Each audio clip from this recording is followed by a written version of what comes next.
Now I'm on. Can you all hear me? Wow. Okay, I'm going to call us back from closed session. It's 5:01 for our regular scheduled governing board meeting. Left-handed. It's a problem sometimes. All right. So welcome. It's nice to see so many people here. I'm going to first ask for a motion, or I need to actually report out on two closed session items that we took care of. The first one regarding student number 23-24 or -024. It was, there was a motion made by Mark Maselli, seconded by Cece Grubbs, and it was a 5-0 vote. And the second item was regarding student number 23 in favor of. Apologies. The second one is student number 23-025 for the 23-24 school year. And it was first by Amy and seconded by Gethsemane Moss, Dr. Moss, Amy Hirsch. And it was also a 5-0 in favor of. So now can I get a motion to accept the agenda as written, please? I move that we accept the agenda as written. Thank you. Can I get a second? I'll second. Thank you. And roll call, please. President Seda? Yes. Trustee Grubbs? Yes. Trustee Moss? Yes. Trustee Maselli? Yes. And Trustee Hirsch? Yes. Just a reminder, this meeting is recorded for live streaming and archiving on our district YouTube channel. So if you would join me in the pledge, everybody stand. I pledge allegiance to the flag of the United States of America and to the republic for which it stands, one nation, under God, indivisible, with liberty and justice for all. Thank you.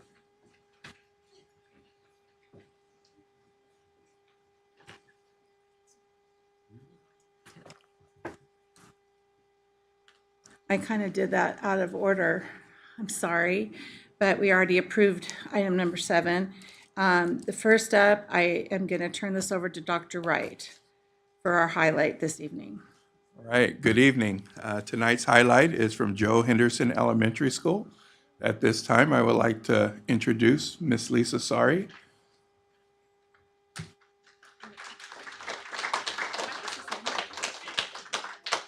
Is Principal Foldberry here? No, he looked like he was trying.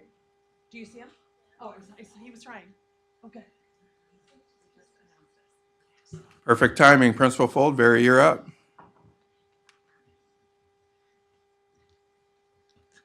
Good evening, Dr. Wright and Mrs. Zeta and members of the board, and very excited to be here tonight. And I was talking to a family about TK that was very disappointed that their child was 364 days away. They're going to be a TK the following year. So we're getting new enrollment in our district all the time at our school sites after hours. And this is the other end of the spectrum, our 5th graders.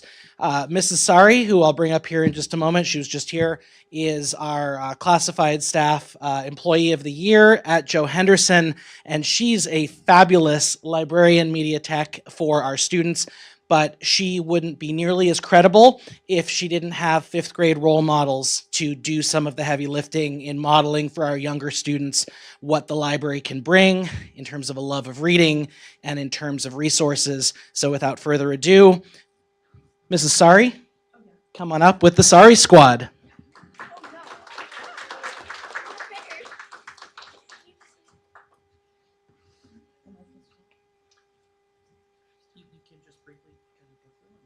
Oh, you want to? Oh, there's the clicker. First of all, these kids are great. They come in. They have about 15 or 20. Oh, sorry. Sorry. They come in every Wednesday or whenever I need them, and they do a variety of things, and they love to be there. They help me with shelving. They help me with bulletin boards. Actually, there we go. And they design them. They come up with the ideas on how to do our bulletin boards. They do digital book reviews and digital read alouds. We have a fun I Spy tank where kids can come up and they find hidden things. Like, I don't know if you guys remember the I Spy books. And they hide those. Some of them they hide really well. Even I can't find them, the little items. They share with students what they are currently reading. They clean and straighten the library. They organize the book return cart, and they help deliver You've Been book bags to each classroom and more. And some of the pictures are right here. We also have a digital newsletter that goes out every couple of months, and they help design that. They help take pictures. They write like small little articles or book reviews. They videotape themselves giving book reviews. They're just a really great group of kids. They're kind and they're responsible. And they're all here. I shouldn't be surprised. They're just amazing kids, and they make the library so much fun. And now everybody wants to be a part of the Sorry Squads. I get little kids coming up all the time. When can I be on the Sorry Squad? And I say, 5th grade, right? So do you guys want to come up and introduce yourselves just real quick? I'm Ethan.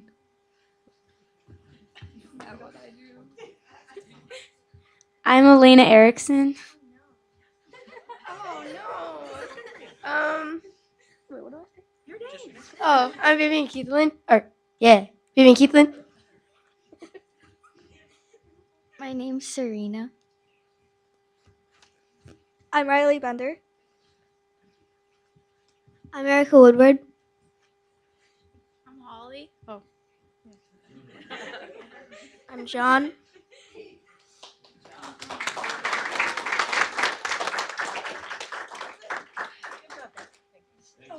Excellent job.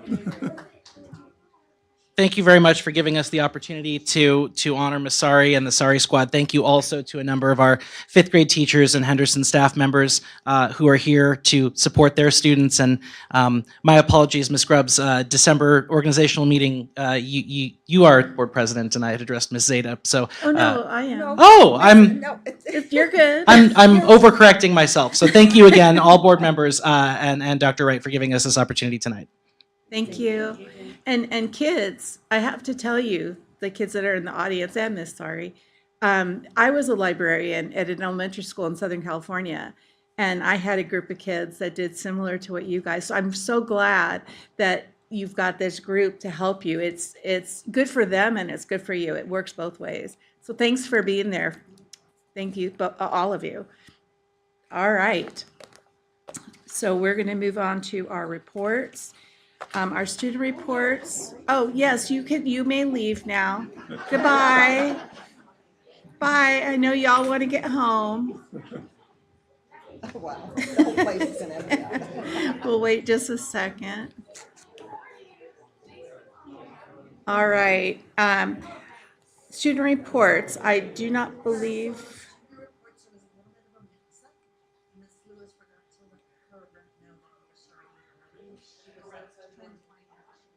Oh. And we can bring her up. Okay, that makes sense.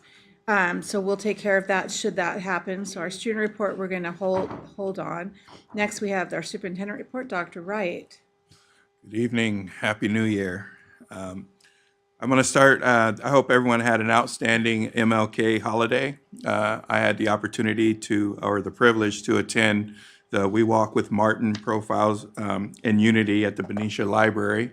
Outstanding event. It was put on by Benicia Black Lives Matters, the PTG at Robert Semple, and our city. And it was an outstanding opportunity to learn.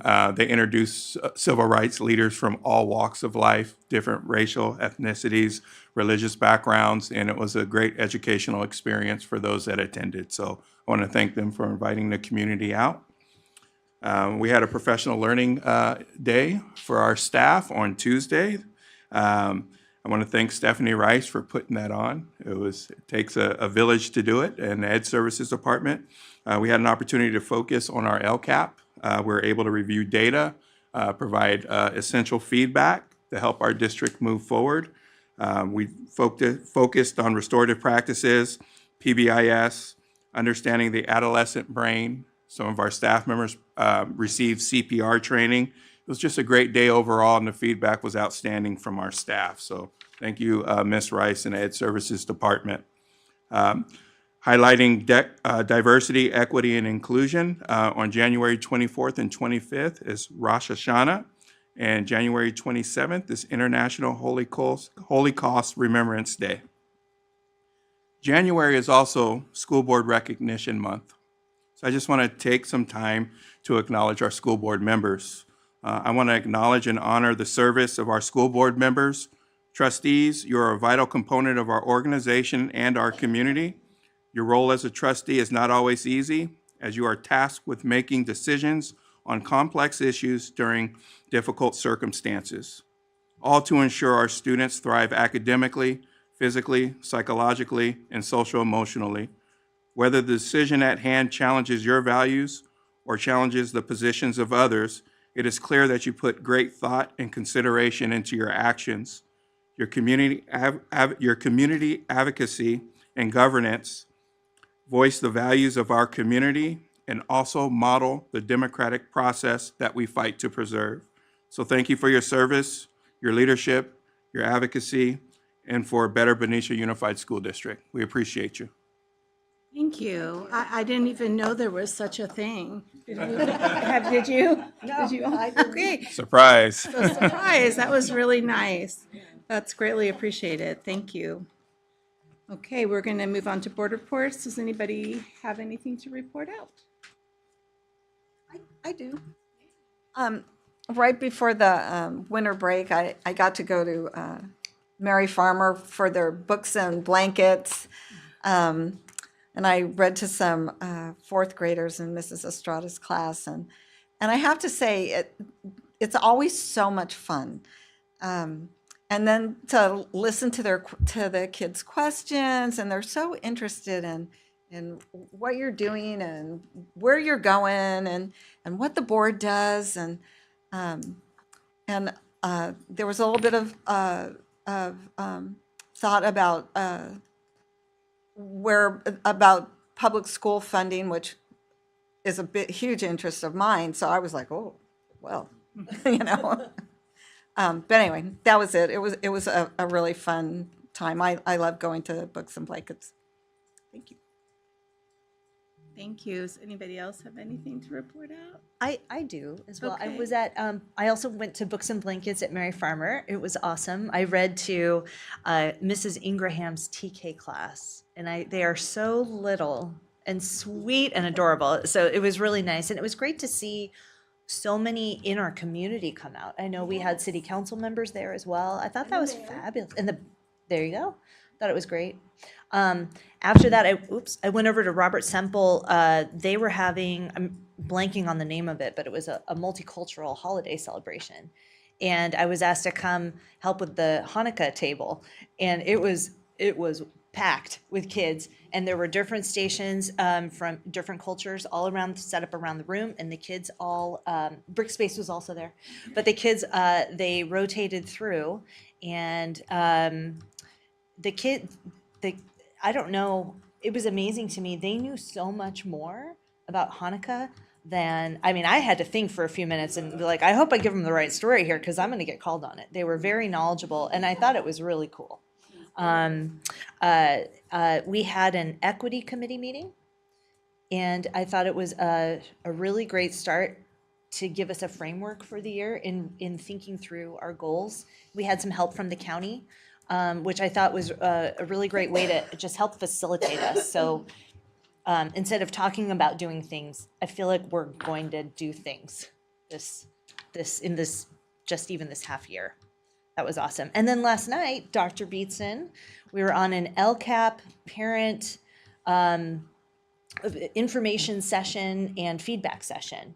And I sent it out to a lot of people. We didn't have quite as many parents as I had hoped would come, and but we did have some, and everybody gave great feedback. Everybody participated. We could have continued probably for an additional hour on the call.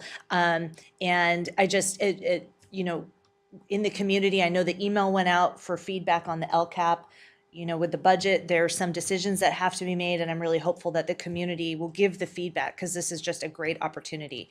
And thank you to the district for giving the community this opportunity to provide feedback. I think that's so important. That's it. Thank you. Anything else? Can I just say, I'd like to give a big shout out to Fari and Brickspace. Brickspace and Fari, she is always so supportive of our schools, of our community, of our kids, of our teachers.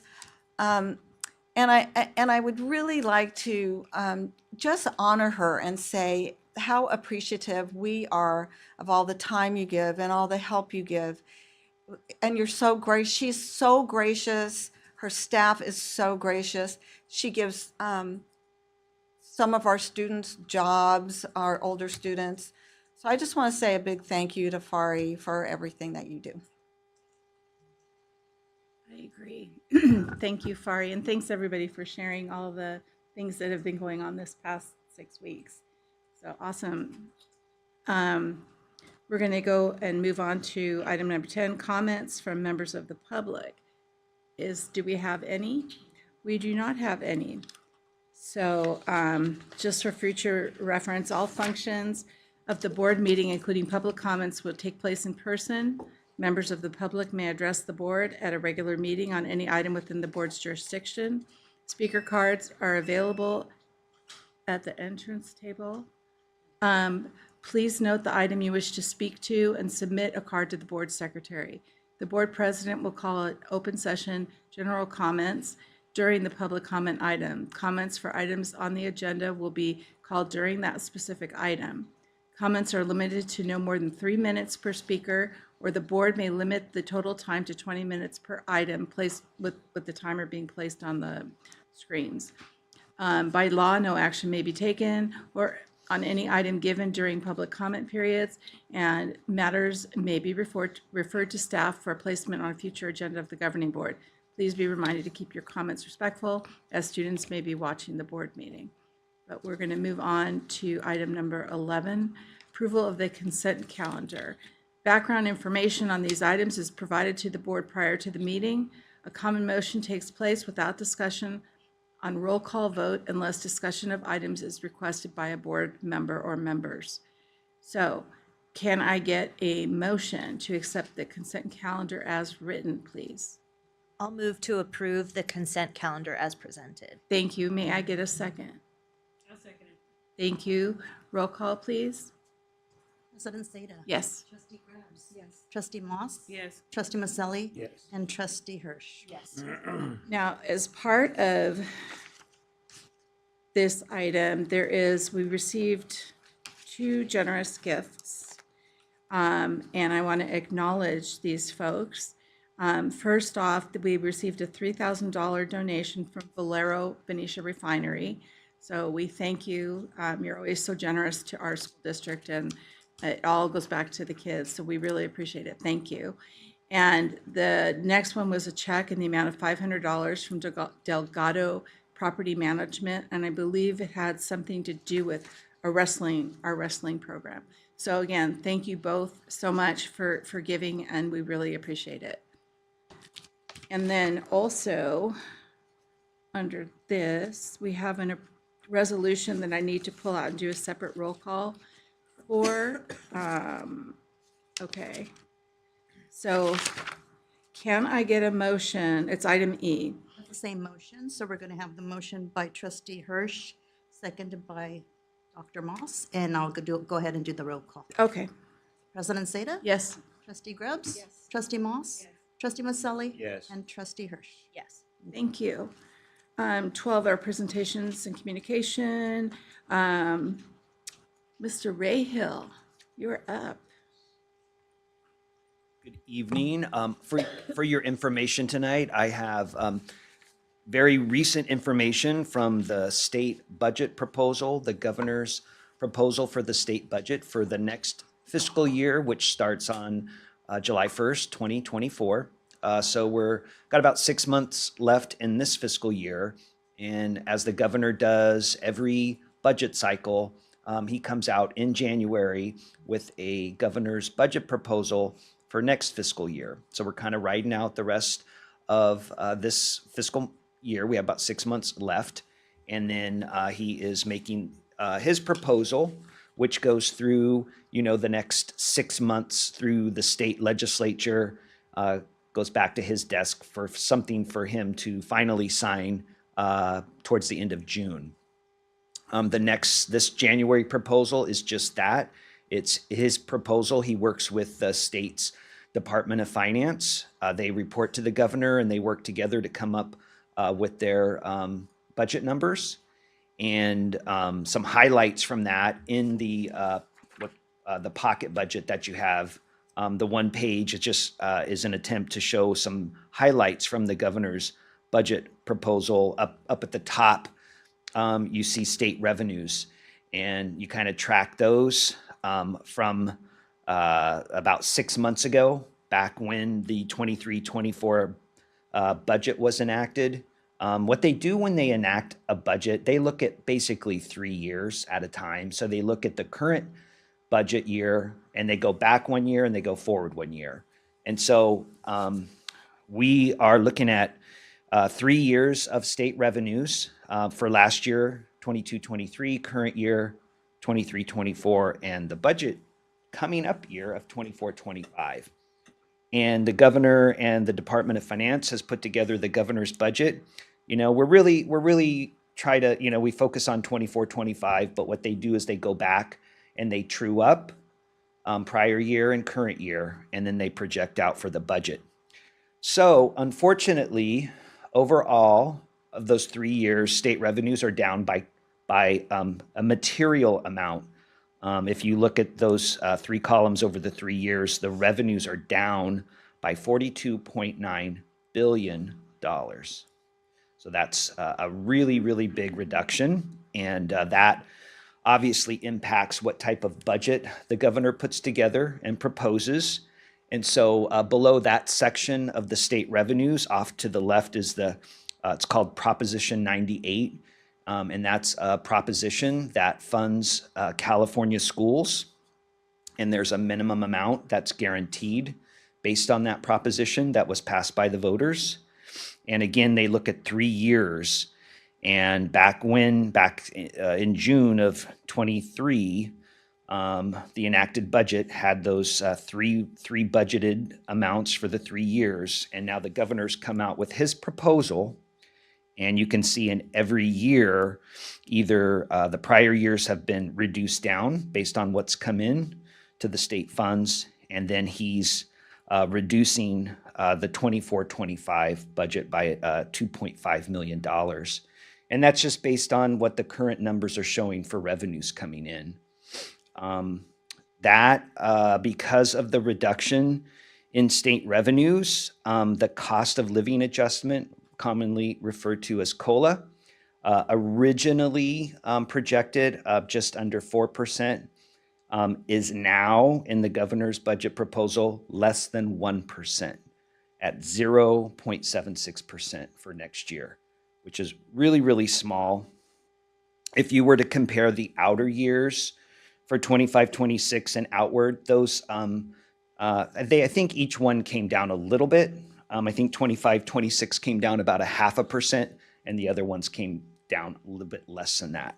But the big reduction to address lower state revenues is the governor's proposal for 24-25 of the 0.76%. That is after the governor is also proposing to tap into the state's rainy day fund for education.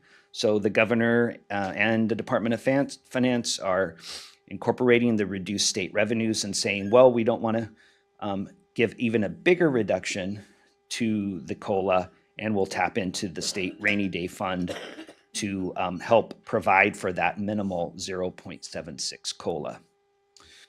A couple other things. So we're going to obviously watch state budget, COLA very carefully. Like I said, over the next few months, tax revenues continue to get collected. And as the governor does every year in May, he comes out with a May revised budget. which we start hearing about a little bit sooner than May, and we'll definitely pass that information along as we get it. Down below in the bottom part of this pocket budget, there's a few boxes there. Programs unchanged by the governor, and so they're attempting to celebrate no mid-year cuts, no cash deferrals, and no program rollback. So basically, they're saying if given the dire condition or the financial concerns at the state, at least they're not taking stuff back, is what the changes here are. There's a new thing off to the right, which again, it's just a proposal. It's what the governor is proposing to call instructional continuity to help, pardon? Those could be. Yeah.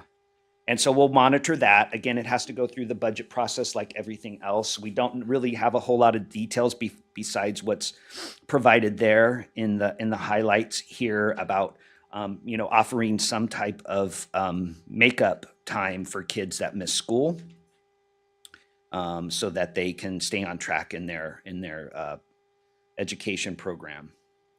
Down in the lower left box, this is something that we have to just keep our eyes on. So the Learning Recovery Emergency Block Grant is one of those state one-time funds that we are using in our LCAP, in our rolling 3-year plan to fund those one-time programs, some one-time positions, some one-time programs. And what's interesting is the governor in his proposal there's a little catch here. He's saying, hey, if you got any of those unspent funds, we want you to document how you're going to use them for the remaining year or 2 or 3, and how are you focusing on students most impacted by learning loss. And so we feel pretty good about what we're doing. We'll meet that criteria. We don't have any details. It's an attempt, I guess, to keep districts on track to serving the kids most in need. And then the final thing I'll share from the pocket budget here is on school facility funds. The state, just like locally, we ask our local community for school facility funds. The state helps provide some matching funds for that. And they're not going to provide those state matching funds as soon or as fast as they were planning to, and they're cutting back a little bit. We are in line for as much as we can get. We are checking to see if this reduction or this postponement of the state matching funds would impact us with our applications on file. We don't have that information as of now. And then the other piece is they keep delaying state facility funds for TK classrooms. No. And yet the mandate for us to offer TK is still there. It's not us to offer, though. It's a mandate. It's a mandate. So it's not an we have to option. do it anyway. And now we've got to come up with the money to create class space and hire teachers, right? In bathrooms. And yes, the bathrooms. Which is a big one. Yeah. So what we're doing is we're using our local bond funds to provide TK classrooms now, and then we will get in line and document what we've done and submit to the state for reimbursement on all of the TK facility works we've done so far. So we're keeping track of that, and we'll submit that as soon as the state provides the funding for the TK facilities. I have a question, and you might not have the answer to this right now, and that's totally fine. But as I look at just the budget, it doesn't, like in the Prop 98 minimum guarantee, it for 24-25, it looks like the governor is proposing more than last year. Am I reading that right? If you, you just have to identify what two numbers that you're comparing for. 105.6 Yeah. and 109.1. Yeah, so here in January of 24, what the governor has done, again, looking at 3 years, based on the current information that the Department of Finance has, What they're saying is that when 23 and 24 is done, when 23-24 started, they put a budget together at 108.3 Okay. billion. Now, 6 months later, in January of 24, they're saying, oops, the revenues aren't coming in like we thought, or the expenditures are higher. We have to reduce the current 23-24 state budget by 2.7 million, and that gets it down to 105.6 for the current 23-24 year at the state level. So then he also did a similar reduction for what was projected for 24-25. And so if you compare what currently the governor is proposing for 24-25 for a Prop 98 budget for the schools at 109.1 billion, right? If you compare it to his updated 23-24 number of 105.6, yes, that's an increase. If you compare it to what we were expecting back in June of the 108.3, it's still an increase, but not as much. Right.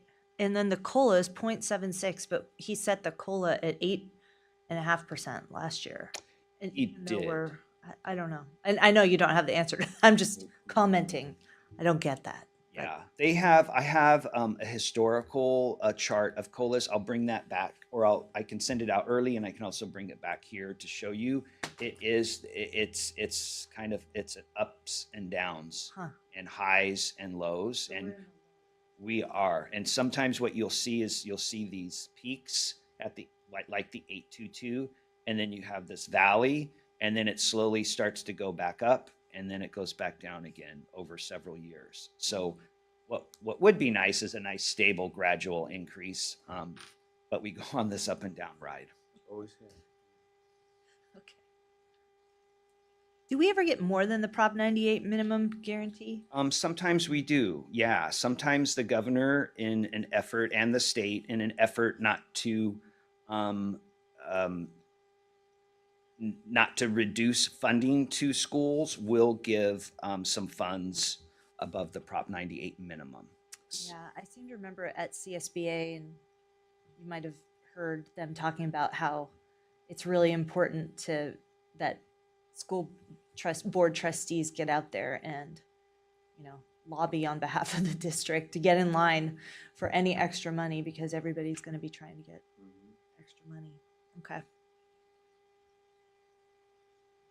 Thank you, Mr. Rayhill. And there's actually a thing that I signed up with and Ms. Scruggs signed up with, and you're welcome to sign up too, for the CSBA is doing a virtual connection with board members from across our county. And we're going to be able to meet with the governor, not the governor, but the local politicians that are in Sacramento, and lobby for what we feel is important for the districts as a whole. We're all suffering in different areas, but it's important that we do this. So, And there will be some training because the timing will be pretty low, right? So you have to have your talking points, and so that's something that we should all be talking about as a district, as to what is important to us as well as to the state of California. That's great. Thank you for doing that. That's really You're key. welcome to join us. yes, Thank you. CSBA. Okay. No, but I think it's great that we're taking that initiative. That's awesome. And it's a virtual event as well. Okay. Yes, it's virtual. Great. Yeah. Okay, thank you again, Mr. Rayhill. Thank you. Next up is Dr. Beatson. Good evening. Hello. Good evening. Good evening. So I'm here tonight to share with you how we've performed on the California dashboard. And so the California dashboard is a public-facing dashboard that you can look at and see all kinds of data, and it really emphasizes the state priorities on which we are measured as a district, which also need to show up in our LCAP. And this just tells a little bit about the dashboard. It's an online tool. It was on hold since COVID, and it's just coming back in its full capacity this year. It is how the state determines who's eligible for differentiated assistance and support. And one of the things that is also just came back this year were the 5x5 grids, and I'll show you an example of those in this slide deck, where our data is presented on two axes: a status, so how did we do this year, and change, how did we do in comparison to last year. So even if we performed low, but we grew, that's like a plus. So you get credit for the growth. So that's why they always have to look at status and change. This is an example of what that grid looks like. This is not our data, but just what that grid looks like. And you get marked, you want to, I always say blue is best, green is good, blue is best. You want to head up to that upper right-hand quadrant, but any growth that you make is a positive growth, and you get kind of credit for that, if you will. Can I just ask for a little clarification on the colors here? Absolutely. So blue is best. So then we have green, yellow, orange, red. I assume that red is not good. Not good.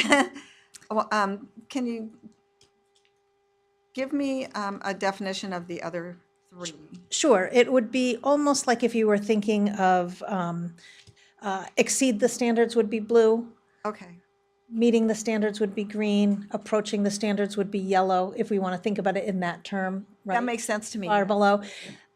Though I do want to just continue to emphasize, red is never good, but it's status and change. And that's a difference from way back when we did the old CST testing, which was you only got that score. But now they look at how did you do the year before. And if your change was a positive change, even if you stay in the red, but you move over because you've maintained, that's a good credit in your. So if you move over horizontally? Yes. Okay. So you can move horizontal and vertical or diagonal on this. And I can show you an example of how our district did, and it makes a little bit more sense that way. When I was going through this, I was thinking, well, what do the colors mean? Yeah. So really, if you think about it like that, you want to be. That makes sense to me. Thank you, Leslie. You're welcome. And so I have a few slides that I want to go through that really I called the highlights from all of the dashboard data. We could spend days looking at it. I did provide all of it to you for your viewing pleasure if you would like. And you can also go on. It's kind of fun to go on to the dashboard itself because you can compare ourselves to other school districts, and there's lots of different clicks you can do there. But just a few things I wanted to point out of some of our successes. So under suspensions, we had, first of all, no schools in the red, so that's a great thing. And suspensions is one of the areas where you want to decline. Declining is a good thing. And so I have to say Robert Semple declined significantly, and their school moved to the green in the suspension category. Under chronic absenteeism, which you know is an area that we continue to focus on, Dr. Ovick is working tremendously hard to do our attendance campaign. Again, Robert Semple, that's another area you want to decline. Most places you want to increase. Chronic absenteeism, you want to decline. Robert Semple did a great job, has declined significantly into the yellow. I also I should have said this before, this is based on all of last year's data. And so it just was released right before winter break, okay? Graduation rates, we always have a very high performance, and we have been in the blue forever in terms of graduation rates. A year ago, Liberty High School got in a little bit of a pickle because they didn't have quite as many students graduate. They didn't do the colors back then, so I can't tell you what color they were, but they have increased their graduation rate last year, so that's a good thing for them. In terms of CASP data, again, both in ELA and math, we've had no schools in the red. So we're not where we want to be. We know we have a lot of room to grow, but we're not in that bottom category, which is good. At the high school level in ELA, the high school 11th grade increased dramatically. It's only given in 11th grade, and they're in the blue. So our English department at the high school is doing rock star job there. And in math, we have 3 of our elementary schools that really increased, and they're in the blue and the green. And so that was really good, which is interesting because this is where the status and change really helps us. So while when we looked at our scores, I think I did that presentation back in October or November, we are still in the 50s and 60 percentile for how many students are meeting standard. But when they look at how did we do compared to the year before, that's where we get that good credit, if you will. So we can be in the green there because we made enough of a jump. Does that make sense? Okay. I mean, so the CASP in math, but I don't see the high school in here. How did they do? That's Oh, gonna be next on the next slide. Yes. This is the summary of successes. So then we are going to call them opportunities, more places that we can continue to focus our efforts.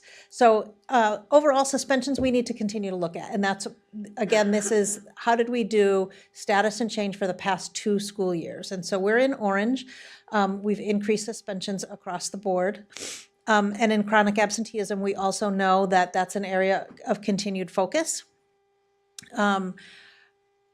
We do have 2 schools in the red there. ELA for CASP, we had 2 schools decrease, and so that is an area of concern. We want to be going in the other direction. And then mathematics, again, right there, we're in the orange for BMS. They went down. And then over in the right-hand bottom box, not only do we look at how did the schools overall do, and how did we do overall as a district, we also, they also check us on how do we do for every student group. And so you can see that we have several student groups that we are really focusing on. And I call them out because on the LCAP, we need to call out any groups in orange and red. Okay, and so those are our groups that are orange and red, and you can see the student groups and the areas that we need to focus on. So this, I'm just going to go over one of these. I'll go over as many of them as you would like. I did put all of the dashboards, overall dashboards in for all the school sites. This is our suspension data as a district. And so if you look at this one, you can see where each school fell on the dashboard. And Trustee Grubbs, I wanted to talk again. So when they talk about status and change, it's what's called distance. It's very complicated, but it's a distance from 3. So if 3 is meeting standard, they measure your increase and how much you increased or you maintained or you declined from how far you are from that standard, that distance. It's called distance from 3. It's no, it's distance from 3. 3 is like meeting the standard, if you will. And so it's how far above or below that you are. But it's not in increments of 3. I know it's a very complicated system, but you can just look, you want to be heading to the upper right-hand quadrant of this, if that makes sense. Any questions that I can answer for you on here? So does the state automatically think if you have less suspension, somehow behavior's better? It seems very shallow to me, because all it means is you stop suspending people. It doesn't necessarily mean the behavior's better. Well, Is that their mindset?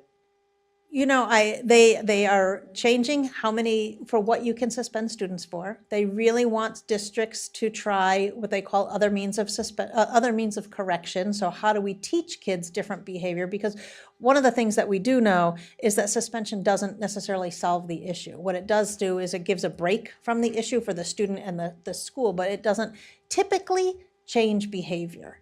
The other thing for the dashboard is it counts any student that was suspended 1 time, but if you have a student that was suspended 10 times, that student only counts once. So they don't count each individual suspension, they'll count the number of students that were suspended. The other thing to note is that students will count in every category that they sit in. And so if you are a multi-language English learner, and you are socioeconomically disadvantaged, and you are Hispanic, you'll count in all 3 of those. So you count 3 times. Your score would count 3 times. It does keep coming. I could have kept going with that. soapbox, but I think at some point the state has to look and say, okay, for the behaviors, what about all the other kids that are actually doing what they're supposed to be doing? And if you are not allowed to remove this kid that is an issue and causing other people to not feel safe or anything else, because suddenly now you can't suspend for anything. I'm not saying don't try other things, but I think the idea of reducing the things that you can suspend for is not necessary. I'm not saying this because you can do anything about it, but this, as somebody who actually is in a classroom and sees it, and a lot of the other kids lose out because the kids, they don't do anything outside of don't suspend, and it doesn't seem to change anything. And it's frustrating to say, oh, let's reduce it to a number. And if you have less suspensions, I honestly think that they think, oh, that means things are better, that the behavior's better because there's less, but there's no correlation there. So, There's not a correlation. You have a good point there. So I wonder what then is Benicia, what are we doing, Benicia Unified, to help reduce suspensions, but also, maybe more importantly, change behaviors? What programs do we have in place? One of the big ones, and the state really pushes this as well, is PBIS, and really looking at positive behavior interventions and supports. And so really getting on things early, providing training, providing other, sometimes the staff will have kids do modules to teach them different ways of behaving. And so very clear rules, very clear expectations, teaching what those rules are, providing incentives for doing the right thing. So that's one of the big, so those two things sort of go hand in hand. And it's really trying to develop a positive school climate where the way of being is not to be having fights in the quad and doing all those kind of things. That, from a perspective of somebody, again, that actually does, that is big. Because what I notice is if the culture is not good at a school, then the kids, there's a tendency to have more of those fights and everything. But if you can do those things to change the culture, hey, we're a successful school, these are the ways you should be, that can make a big difference in combating the outside pressures to not do those things. And like I said, I know you're not going to solve the world's problems. It was just a soapbox thing, because this reducing everything to a number, I think, does everybody a disservice. It's part of a picture, but it's not the whole picture, for sure. Thank you. You're welcome. I think, no, that's right. And just to kind of end on this piece, I think one of the things is just really trying to get schools to think about other ways of supporting students. And that's the second piece besides PBIS is the multi-tiered systems of support. And so what, you think of a triangle, that first tier is 85% of the students should be able to either learn or behave in that regular, everybody kind of gets what they need, regular support from the classroom and from the school. And then there's that next tier. So some students need to have a behavior plan or head to the wellness center, or you start to put some additional supports in place. And so that's the second piece, is trying to identify that early, like what's the behavior about, versus we're just going to suspend kids, which is that's a very old school. And I think they're just trying to minimize that, so that some school districts that may do that very easily, just suspend students or kick them out, we're just reducing that. I don't think there's an expectation that it goes away totally, but just let's try to provide some tools for students so that they can make better choices. We had a training on this, MTSS. Who coordinates it? Do we have a coordinator at each site? Because the key with the MTSS also is that you identify. Yep. Because you'd be shocked, all these different things. Oh, look at this kid. For me, if I have a kid that's failing, I look at all their grades. Is it just me, or is it everybody? The totally different school district, obviously, but you notice that there are multiple classes that are failing. Well, do we have a person at every site that's identifying those kids in those tiers so that we can get the support? Because there's a tendency, everyone's doing their own thing and people fall through the cracks otherwise. So do we have a coordinator at each site who's looking to flag? We don't have a coordinator per se, but we have, each school site has what they call a tier 1 and a tier 2 MTSS team. So there's teams of teachers that are sort of that first layer where they start to look at what's happening. Do we have some high flyers? Do we have some kids that would be like in the yellow that we're starting to get worried about? And how do we start to handle that? No, that's Absolutely, really good. and Dr. Ovick oversees that whole program. Because otherwise people fall through the cracks. Absolutely. People don't connect the dots. Thank you. You're welcome. So I have a lot of these data slides in here. I'm happy to go through. I know, No. 42 data slides. But I wanted you to have the data to look at. I'm go through as many of them as you want in depth, or I can skip to the summary slides and go back if you have more questions. So what's your direction for me? I'm thinking summary, Okay. because we have the backup and you're here to answer questions, so I think that might be. I'm sorry. Go ahead. On the chronic absenteeism, I'm curious, the third column, maintained from prior year decline, Benicia Unified District Placement. Is that the entire district, or?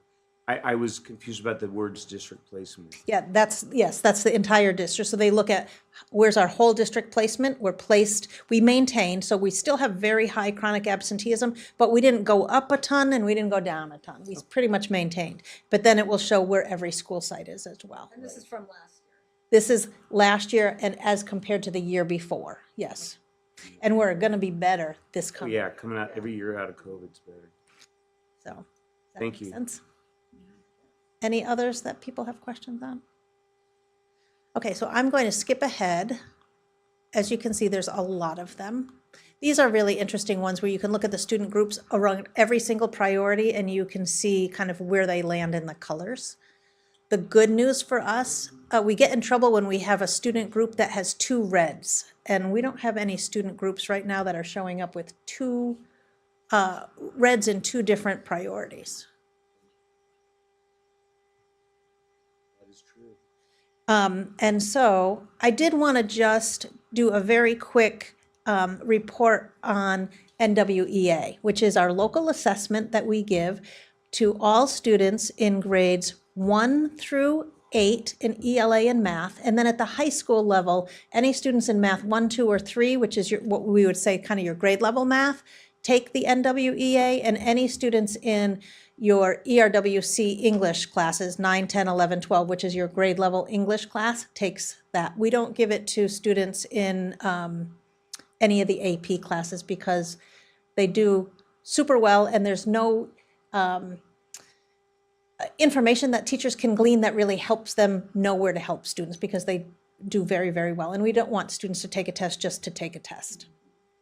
But I want to highlight a couple of things about our NWEA data and remind you that it is highly, highly correlated to the CASP. And so right now when we give the NWEA, we say if we don't do anything different, this is about how we'll do on the CASP. And so our teachers are doing a great job beginning to really dig into this data.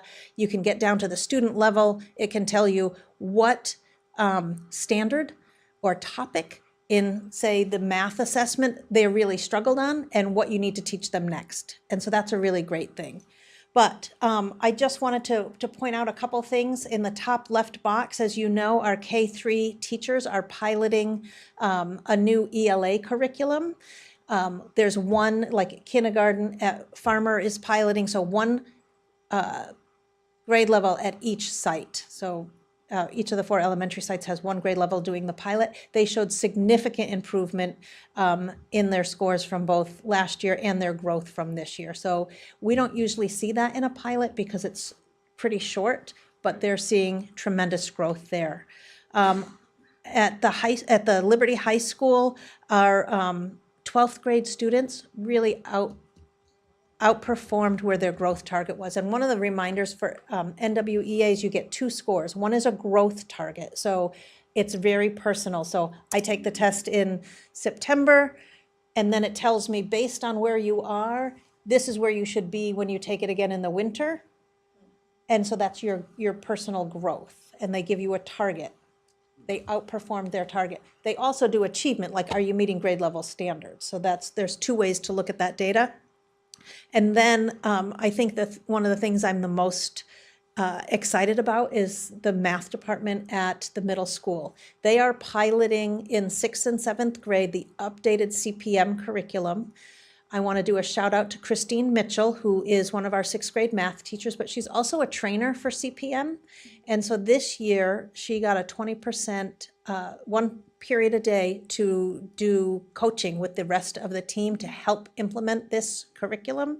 And 67% of all the students in math met or exceeded their growth targets. And the students in the math pilot showed huge growth. And we remember when we looked at those CAS scores that is tremendous growth for them. And so I'm really excited about that. And here it is right here. So if you look at the top row, it's the growth. So back way over to the right, in 21-22, the students in BMS 6th grade performed at the 46th percentile for growth, fall to winter. Last year, 49th percentile. This year, 67th percentile.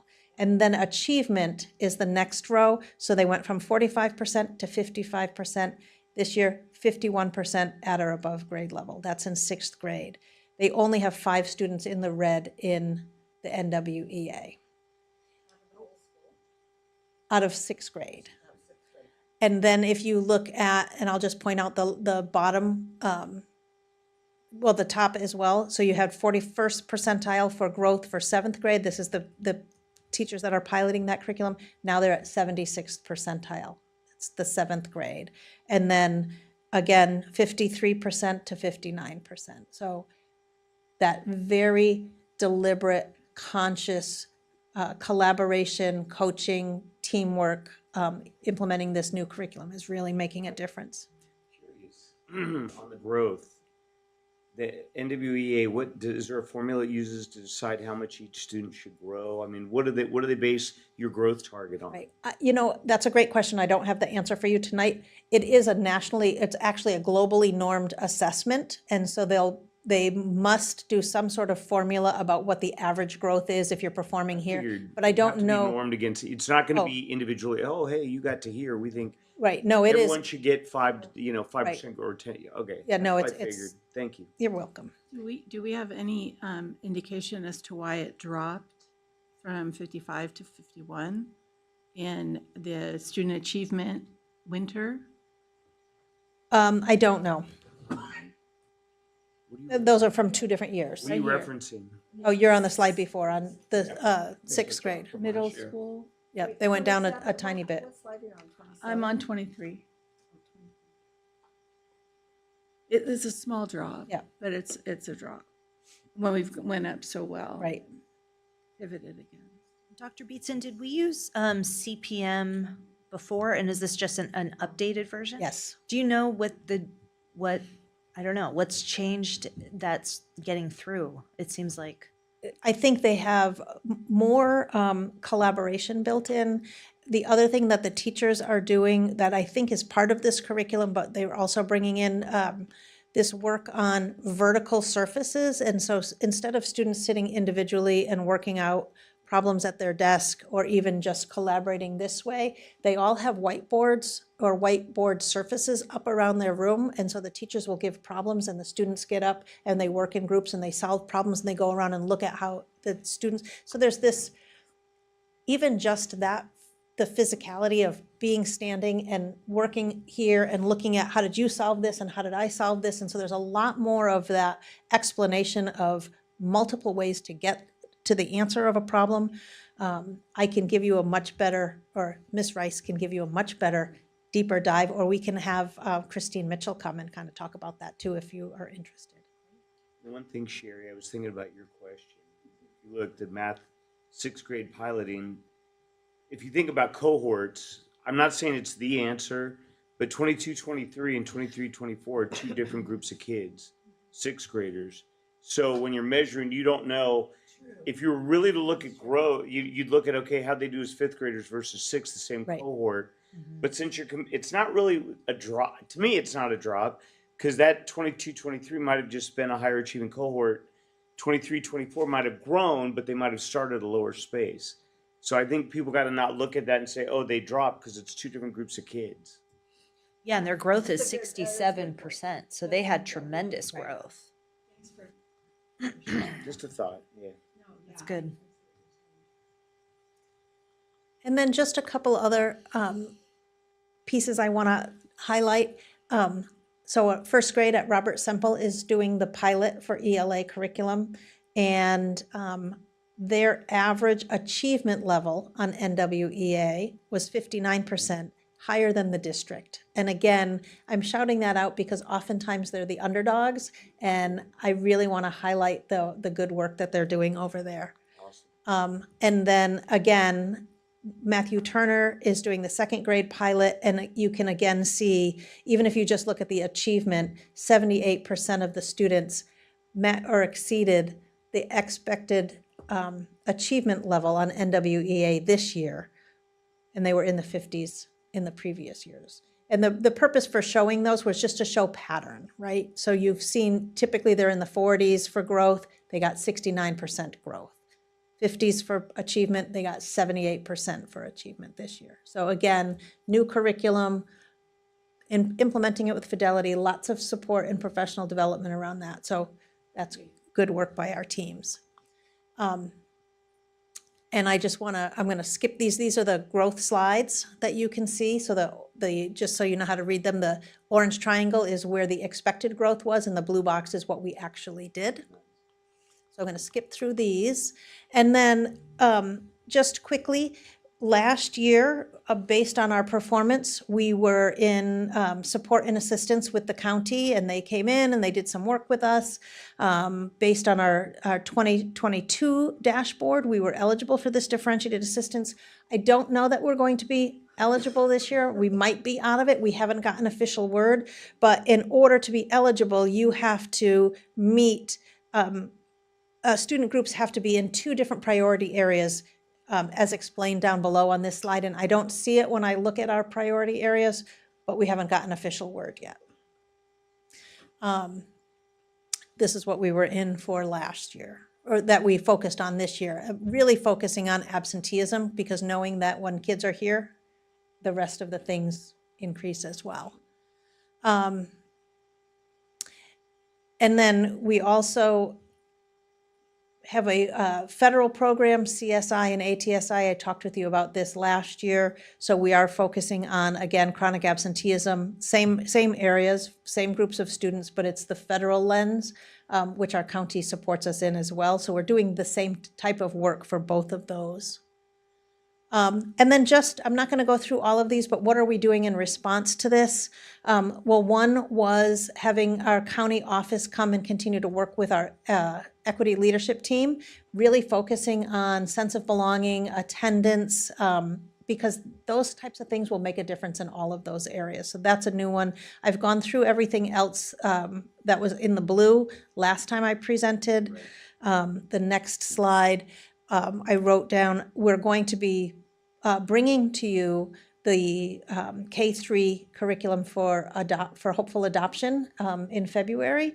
And then our 4th through 8th grade will also be looking at new curriculum, because we know that it makes a huge difference. And so they'll either be piloting this spring or next fall. So we're working with them on what makes the most difference there. And we are going to continue to work with our county office to look at how do we continue to support our special education work and our continuum of services. And so that's work that we're doing with our county office. Question with the support from the county office, what are they giving you? Are they giving you some research-based best practices, or what are they bringing in to really kind of assist with the process? Sure, thanks for asking that question. So in the equity team, one of the things they're coming in to do is helping to facilitate our groups, and they're going to help us do some of the in-between work that was sort of stalling us before. So we'd meet for an hour and a half once a month. The small teams would come up with things they wanted to do, but then nobody had time in between. The teachers didn't have time in between to go and implement the work, collect more data, talk to students, do empathy interviews, all of that, analyze some data. So they will help us do some of that in-between work and bring it back to the next meeting so then we can take that next step. That's an example of some of the work. And then I put in a glossary of terms. You're very welcome. Any questions? Thank you very much. Oh, thank you. All right. Thank you, Dr. Beatson, and thank you for putting that in for us. I know it helps me. So we're going to go down to our action items. First up, I'm going to introduce Mr. Rayhill. Yes, good evening.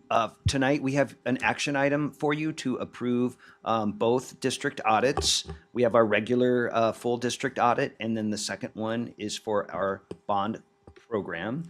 And we have our district auditor from James Marta CPA, Mr. Ritesh Sharma. And so he's going to highlight some information in his summaries of each audit. The actual audits are also attached in the board packet. Thank you. Hello, everyone. Hello. Good afternoon, good evening. Evening, yes. I apologize, but you are going to see number 3 in one of these reports somewhere. Giving you a heads up. It's the number of the night. All right. So with that, my name is Ritesh Sharma. I'm one of the team members that were part of the audit when we went through this. And as you can see, this is the financial audit as of June 30th, 2023. In the agenda, what you'll see is communication with those charged with governance, is essentially a letter to you, essentially saying what we have done. You'll also see the financial audit report. You'll see the internal control letter. Internal control letter is just essentially telling you if there's any significant deficiencies or material weaknesses that were identified during the audit. The other couple of letters that you will see is a state letter, a state compliance letter, and a federal single audit compliance letter. Now, as far as the financial audit goes, you can see on the presentation, but the scope of the engagement is we're doing a financial audit. So essentially, we're getting the numbers and going through to determine if the financial statements are presented fairly. Along those lines, we do look at some governmental activities. We're looking at what your major funds are, non-major funds are on the financial statements. We also look at what the notes to the financial statements are. When you're looking at an audit report, one of the best things to figure out how the entity or how the school's doing is to be able to look at the footnotes on the financial statements. Can you guys hear me okay? Or Okay, sorry. Okay, and then there's also some required supplementary information that is required by the auditing standards, as well as supplementary information that is good for you guys to take a look at. Now, communication with those charged with governance, and you'll see in here, sorry, might as well just take a look at this piece. Now, on the governance letter, you'll see that the financial statements are essentially the responsibility of the school district. We help prepare it, but you take ownership of that piece. Our job is to just express an opinion, and we are expressing an unmodified opinion, which is the best opinion that you can get.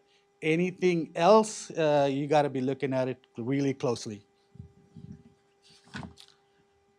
Now, when we were going through the financial audit, we did work closely with the school district and some of the key employees.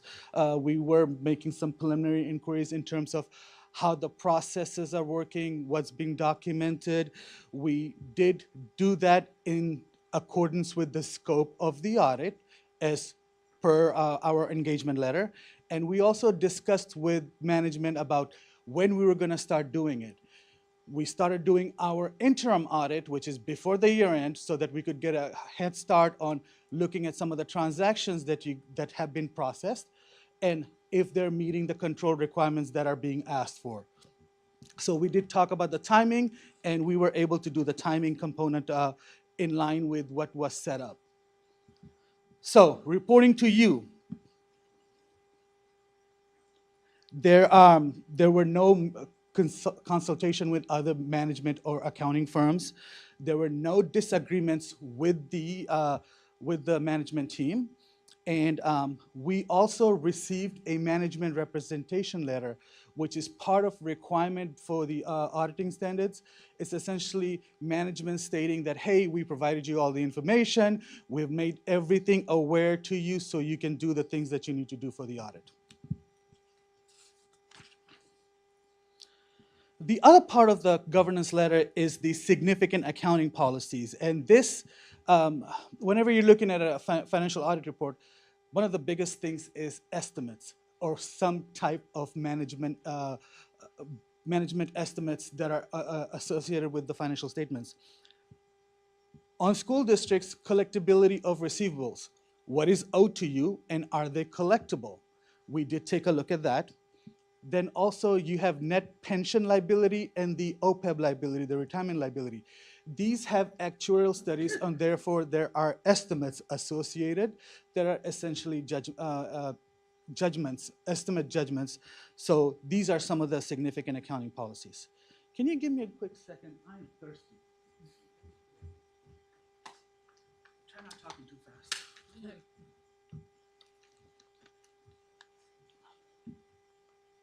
So as far as the audit process, again, we're looking to provide assurance. Part of that audit process is coming in here and gaining an understanding about your internal controls, what's happening, who's involved, who's reviewing, who's processing. We do test of controls, we gather evidence, and then we're also looking at the reporting methods, the accounting reporting methods, like you're accruing the things that you need to accrue. So the results of the audit component, we were able to do the audit as planned. We did not have any deviation in that. There were nothing identified and there were nothing significant adjustment reflected on the financial statements. Now, with the financial statement piece, first page, page 1 to 3 is the opinion of the audit report. And again, the opinion is unmodified. Now, if you're having a hard time going to sleep, start reading pages 4 through 9. That will help you understand what the school district's doing, but definitely put you to sleep. I apologize, it's just written on here. So the next thing is looking at financial statements, right? Graphs are such an easy way to look at how financials are doing. So you can see here, the first 2 bars are total assets of the school district. And you can see that it increased 6.4 million from last year. So it went up from 121 million to 127 million. Deferred outflows. What is deferred outflows? Deferred outflows are some new requirements that GASB is putting so that we are supposed to report what is possibly something that you'd be paying out down the line or receiving down the line. On this slide, you're seeing deferred outflows and deferred inflows. Those are mostly pension and OPEB related numbers that come from your actuarial study. You can see that the outflows went up 59,000 and the inflows, which is essentially a liability, went down by $3.5 million. Now, in the middle is the bar graph that shows total liabilities, and liabilities went down. Liabilities went up $15.9 million. It went up because of the pension and OPEB liability.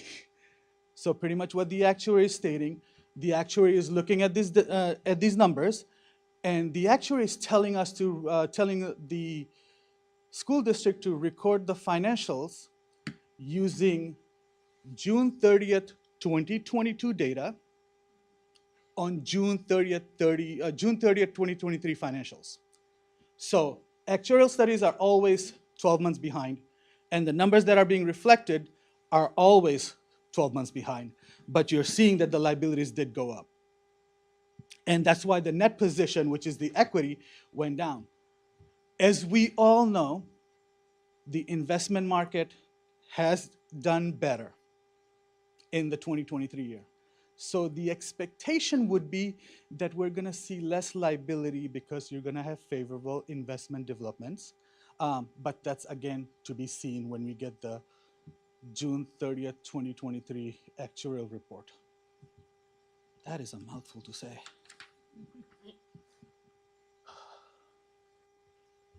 I did promise you number 3 somewhere here, right? So, okay.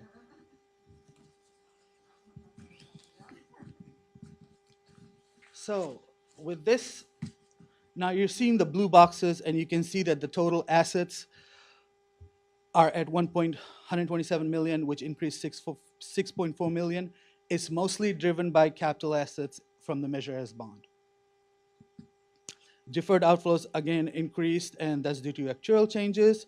The red boxes, which are liabilities, went up by 15.9 million, again, pension and OPEB liability. And then district net position as a whole did go down 6 million, and it's now at negative 3.6 million, all due to the actuarial study.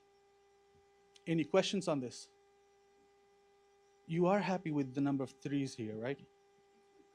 I apologize. Accountants are not good at jokes. So on the next slide is the statement of activities, essentially your income statement. And you can see that the total revenues did go up 1.3 million. Expenses did go up 32 million, and that's because of the pension liability, pension and OPEB. And that's why you're seeing a change in net position of 31.3 million. From a numbers perspective, again, okay, blue boxes, total revenues are at 82.2 million, and that's an increase of 1.3 million from last year. And that's due to increase in taxes, federal, state aid receives, offset by the decrease in prior year SFP funding and the bond funding. Also, there is a 35% increase on the levied taxes and another 36% from the federal and state aid. Now, the red boxes are pretty much your expenses, and expenses increased 32 million. You can see that it is because of the liabilities, but the majority of the boxes, which are the instructions and the people services, that's roughly about 66.7 million, or 75% of your expenses. So they're being so much, 75% of expenses are on those categories. And lastly, you're seeing that the net position went down by 31 million. I mean, the net income went down by 31 million.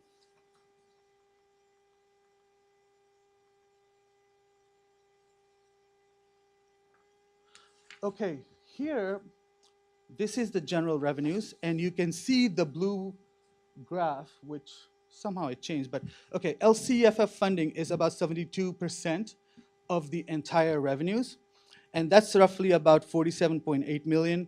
You can see the federal bar, which is about 4.5%, and that's roughly about 2.9 million. And then you have state revenues of about $11 million, which is about 16%.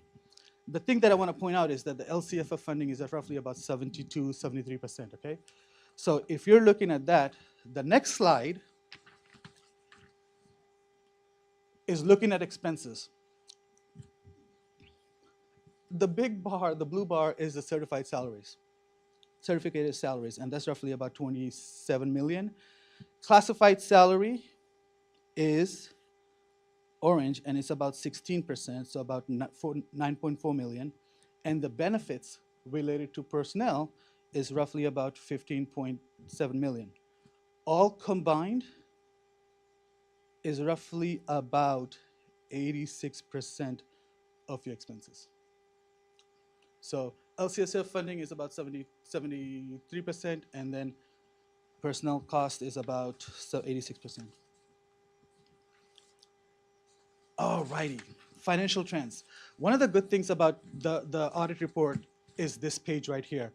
It's a good way to figure out, I was gonna say there's a three-year column here, but there's a 4. But it's good to know where you were, where you are, and where you're going. So looking at this, you can see that the actuals for the 2021 and 21, 2021 and 21-22, you have the actuals for the current year audit, which is 22-23, and then the adopted budget based upon the first interim, which is 23-24. The general fund has increased by 88.2 million over the past 3 years. The fiscal year is projected to decrease about 2.1 million. For a district of this size, the state of California recommends available reserves to be about 3% of the total general funds transfer out and outgo, and the district is meeting that requirement.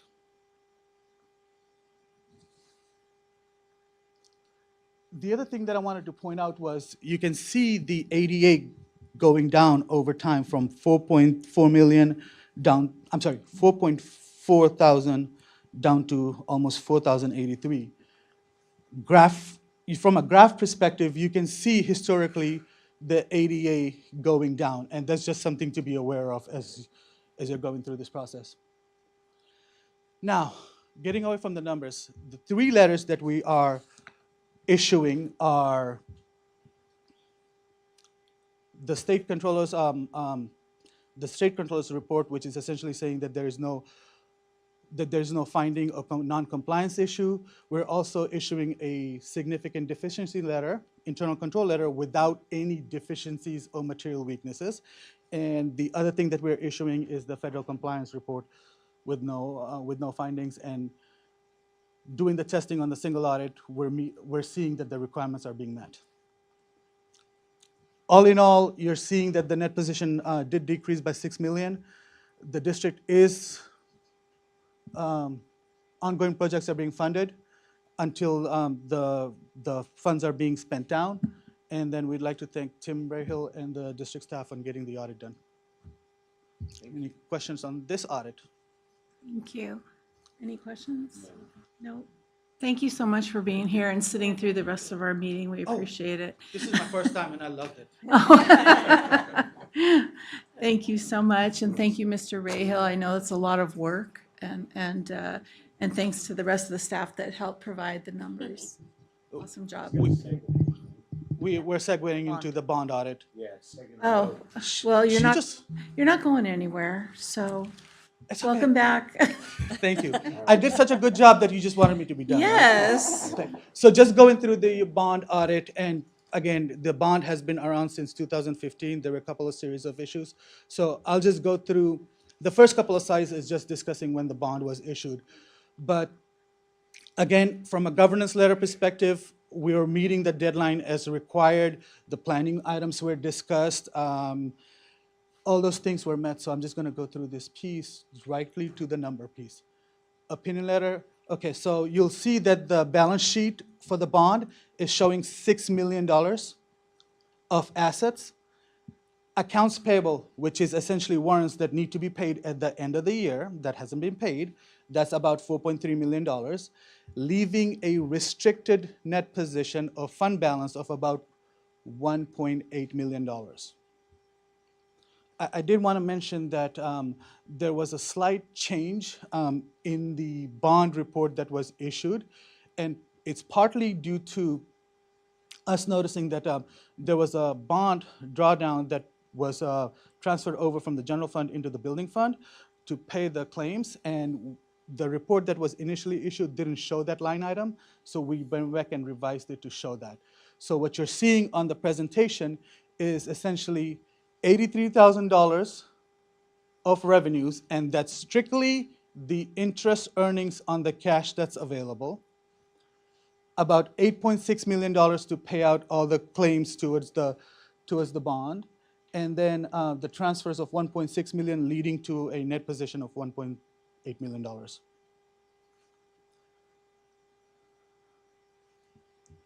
This is a performance audit, and part of the performance audit tells us that, hey, you have to go look at transactions for all the things that have been paid out, and at the minimum, we're required to test 80% of the expenditures.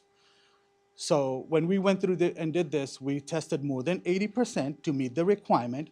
We looked at all the expenditures, if they were being paid in line with what the requirements were, and they were. in conclusion, the expenditures all meet the bond measure at the end of the day.